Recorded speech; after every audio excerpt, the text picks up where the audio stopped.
യെശയ്യാ പ്രവാചകന്റെ പുസ്തകം 66-ാം അധ്യായത്തിൻ്റെ 13-ാമത്തെയും 14-ാമത്തെയും വാക്യമാണ് നമ്മൾ വായിച്ച് കേൾക്കുവാനായിട്ട് പോകുന്നത്. അമ്മയെ ആശ്വസിപ്പിക്കുന്ന പോലെ ഞാൻ നിങ്ങളെ ആശ്വസിപ്പിക്കും. നിങ്ങൾ യെരൂശലേമിൽ ആശ്വാസം പ്രാപിക്കും. അത് കണ്ടിട്ട് നിങ്ങളുടെ ഹൃദയം സന്തോഷിക്കും. അമ്മ ആശ്വസിപ്പിക്കുന്ന പോലെ ഞാൻ നിങ്ങളെ ആശ്വസിപ്പിക്കും. നിങ്ങൾ യെരൂശലേമിൽ ആശ്വാസം പ്രാപിക്കും. അത് കണ്ടിട്ട് നിങ്ങളുടെ ഹൃദയം സന്തോഷിക്കും. നിങ്ങളുടെ അസ്ഥികൾ ഇളം പുല്ല് പോലെ തഴയ്ക്കും. മതി. നല്ല വചനത്തിനായിട്ട് ഞാൻ കർത്താവിന് സ്തോത്രം ചെയ്യുകയാണ്.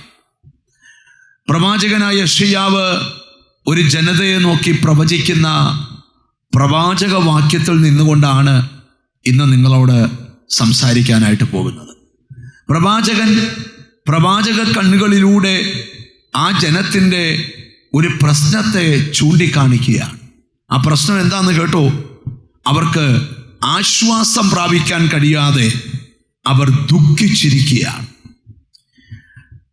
മനുഷ്യ മനസ്സുകളിൽ ദുഃഖം കയറിപ്പറ്റിയാൽ, അകാരണമായ സങ്കടം, വിഷമം, ദുഃഖം കയറിപ്പറ്റിയാൽ അത് ഹൃദയത്തിൻ്റെ സന്തോഷത്തെ കെടുത്തും. ഹൃദയത്തിൻ്റെ സന്തോഷം കെട്ടാൽ അത് അസ്ഥിയുടെ ബലത്തെ ക്ഷയിപ്പിക്കും. അസ്ഥിയുടെ ബലം ക്ഷയിച്ചാൽ അത് നിന്റെ ആരോഗ്യത്തെ ബാധിക്കും.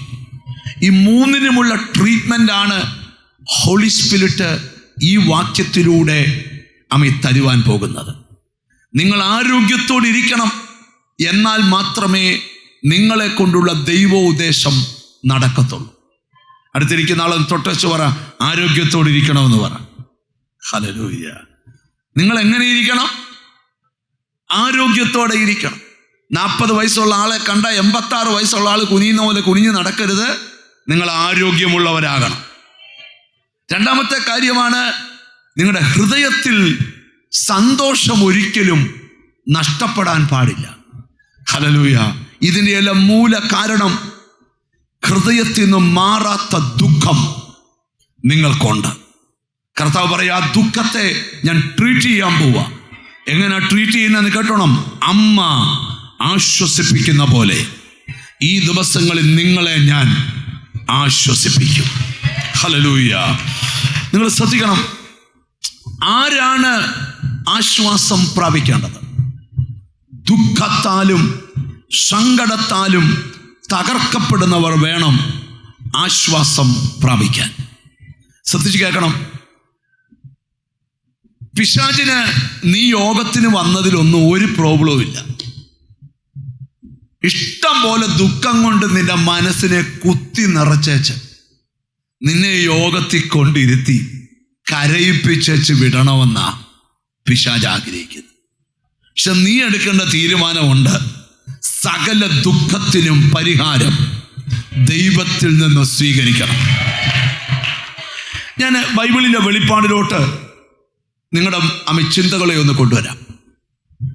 തുടക്കത്തിലെ പറയാം, പ്രശ്നങ്ങളില്ലാത്ത ആരും തന്നെ ഇല്ല, ഇവിടെയുമില്ല, ലൈവിലുമില്ല. എല്ലാവർക്കും എന്തോ ഉണ്ട്. പക്ഷെ എൻ്റെ പ്രശ്നമല്ല നിങ്ങളുടെ പ്രശ്നം. സ്തോത്രം.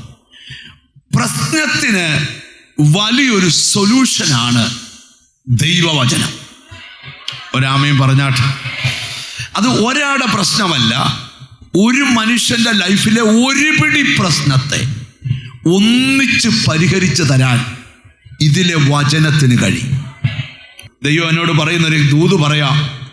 ചിലരുടെ മനസ്സിനെ അഗാധമായ സങ്കടം, ദുഃഖം പിശാച് കുത്തി നിറച്ചിരിക്കുക. ഹല്ലേലൂയ.